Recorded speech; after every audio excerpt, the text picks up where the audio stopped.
Oh man, dog pile. There were 6 under that one.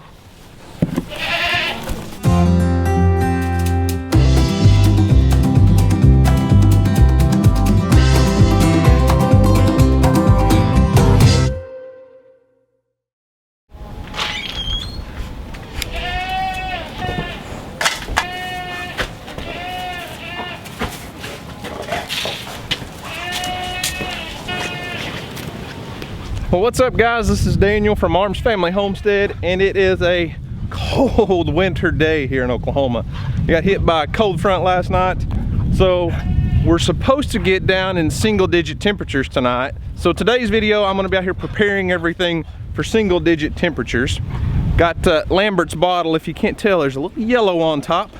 I've been adding a little bit of butter to her whole milk bottles, especially on cold days like this. I add about a tablespoon of butter, whole butter, not margarine, and seems to be really helping her out. So it's cold, and I'm getting a slow start to the day. Had to work last night. I was supposed to get off at 2 a.m. and had this car parked right here in my driveway at 1:50. It's misty, rainy, and like 32 degrees. At 1:50 a.m. caught a car accident about 40 miles from my house, and by the time I got finished, it was raining and 28 degrees, and the car was covered in ice. Luckily, the ground wasn't cold enough to freeze all that. But I got home about 5 o'clock this morning, so the family went to church without me. I stayed home and slept in a little bit. But we got to get the chores done and get everybody prepared for possibly single-digit temperatures tonight.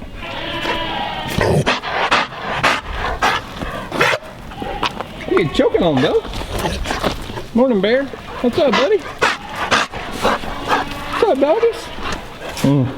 Love that thing. Kubota sidekick. I don't know what I'd do without it now. Wonder where old Lambert's at. See if she comes running. Where you at, Lambert? Where you at? Oh, there you are. All right, dogs. Come on, Gemma. Come on, Gemma. I know you want in here. Come on. Come on, Gemma. Come on. Shake up the milk. The milk was getting kind of solid on, or the butter was getting kind of solid on the top. Bear, really, bro? So in a video the other day, you guys saw me bottle feeding Lambert, and I had the bottle up high. Someone commented and said, hey, you need to hold that bottle down a little lower so that the milk doesn't go down the wrong tube. And I'd never heard that. I've never had a problem with it, but it makes sense. Really? Everyone wants to walk in front of the camera. But, you know, it makes sense if a kid goat is nursing on their mama, they're gonna be down pretty low. Bear, I'll love on you in a minute. So, I guess it's possible if you hold it up too high that you could get milk in the trachea. Really? Would you guys move? Move it out of the way. Sit, sit. All right. We'll continue this part later. Bear, here. Come over here. No, no. There you go. That's better. So I guess it makes sense to hold the bottle down low. I don't know if that's true or not, but just a tip that someone else shared with me.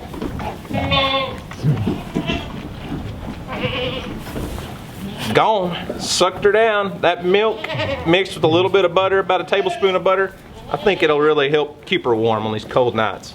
So one thing a lot of people are going to ask, when they get down to single-digit temperatures, what are we going to do to ensure that our animals stay warm? Well, with the big goats, the main thing is keep them lots of fresh hay, and we're going to give them a little extra grain today. I'm not going to like double it. I don't want to make them sick. I don't want to hurt their stomachs. But get a little extra grain in their belly, lots of hay. That digestive process, breaking down that food, is what keeps them warm. Gets in that rumen and breaks things down. It's kind of like a compost pile. It heats up, keeps the goats warm. Now, with the babies, I know a lot of people are going to say, how come you don't have any heat lamps out? You guys have not seen me use any heat lamps at all this year. And with goats, I've used heat lamps in the past, but it's usually like from birth to maybe 3 or 4 or 5 days old. If it's going to get really cold, I'll give them a place to get with a heat lamp. But once they get up a week or so old, I mean, even before that really, but after a week old, there's no reason they need heat lamps. Here in Oklahoma, we're not going to get down like 40 below zero. we have no snow. We may get some ice. But these little huts that I've got out here, a lot of people have been asking about, and I've talked about them a few times. They're just plastic dog houses you can buy at pet stores or farm stores, but they're like a clamshell design, so it's two pieces. You got the top and the bottom. So there's a top, and where Jim is at is a bottom. And those little baby goats love getting in these things. They spend a lot of time. If you follow me on Instagram or Snapchat, I come out here and lift these things up all the time, and there'll be 6 or 8 babies under them. I think they all may be out. I don't know. Let's go check and see if there's any babies under them right now. Hey, looky there. Woo, shake. Stretch.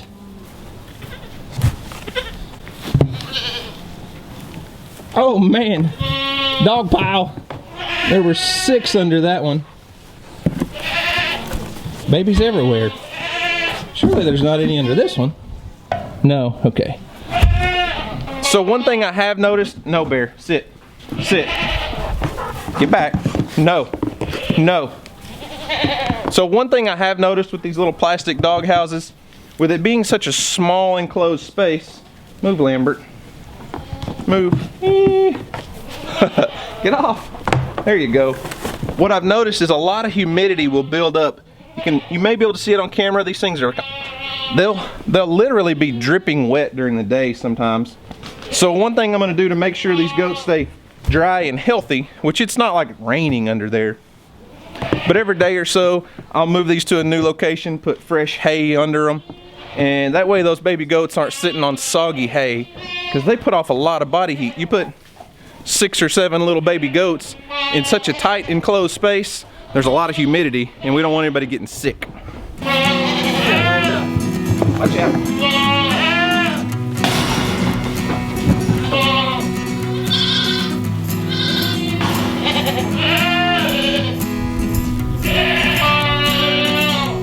Move, girls, move. Move.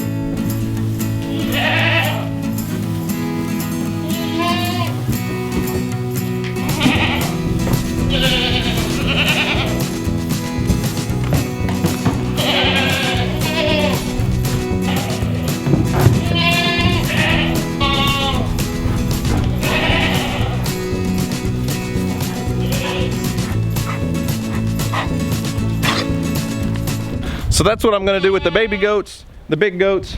Now, for old Jerkface the buck here, who likes to ram and beat on my barn wall, and the weather, and the 2 calves out here, you'd be surprised. I really wouldn't think that on nights when it's not raining and nasty, you wouldn't think all 4 of these animals would pile under here, but they do. They all get in this barn. So I'm gonna pull off some hay. Actually, I think I have a couple straw bales left in the barn. So I'm gonna put some fresh bedding in there for them, because those cows, you know, when a cow poops, it's not like a goat poop. Goat turds come out in little pellets and they're almost completely dry. Cow turds, well, they make patties. So goats don't like to lay in that, obviously. So I'm gonna put some fresh bedding in there for them, give them a little extra grain, and pull off quite a bit of hay off this round bale, throw in there for them, and they should be set.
So this is straw. We use it for bedding. What it is the leftover after wheat's harvested. So a combine comes in, cuts all the heads off the wheat crop, and then they cut it and let it dry out, and it's just wheat straw.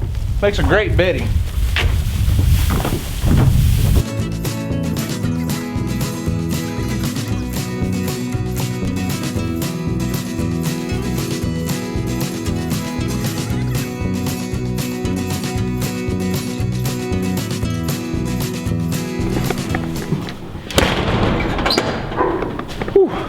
It's cold, and I'm a wuss. Oklahoma winds are like, they like cut through you like a knife. But that about covers it for the animals.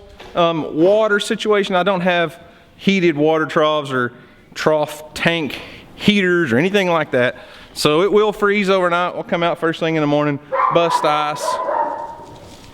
Bear's keeping the goats off of his dog food. Bust all the ice and give everybody a drink, but nothing's frozen right now. I keep the water up close to the barn or under the barn somewhat, and kind of helps keep it from freezing a little bit. Whew. So that's it for the animals, except the chickens.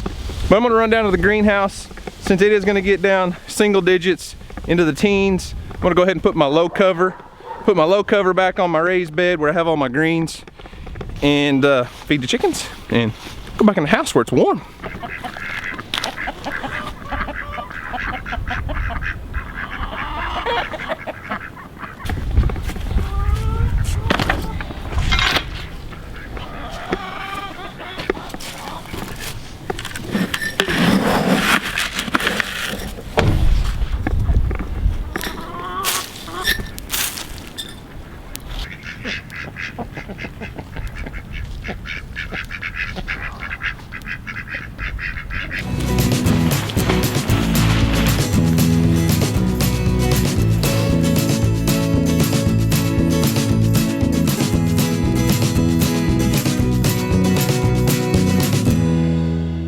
So I'm not even really super concerned about getting that Agribond fabric pulled really tight across this raised bed.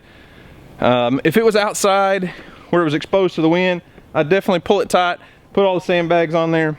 But it's only going to be on here for a day or two, and then we'll get it back off because temperatures really get warm in this greenhouse.